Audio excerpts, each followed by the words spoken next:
生酮飲食其實係一種低碳水化合物、高脂肪嘅飲食方式，但係佢可以令人食飽之餘，亦都有效減肥，所以大受歡迎。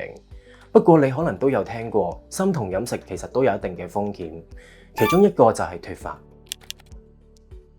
生酮飲食要戒糖戒澱粉質，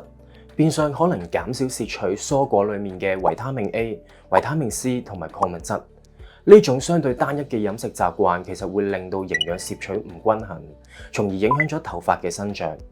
另外，戒澱粉質嘅同時，仲要攝取大量嘅脂肪，長期咁樣食嘅話，會對脾胃造成傷害，容易導致頭油分泌過多，引起頭瘡、脂溢性脫髮等嘅問題。長期高脂肪、低碳水化合物可能會影響身體荷爾蒙，咁並產生壓力嘅。突然嘅荷爾蒙變化會擾亂身體機能，對頭髮生長會產生負面嘅影響。而缺少咗碳水化合物，其實會影響咗血清素嘅分泌，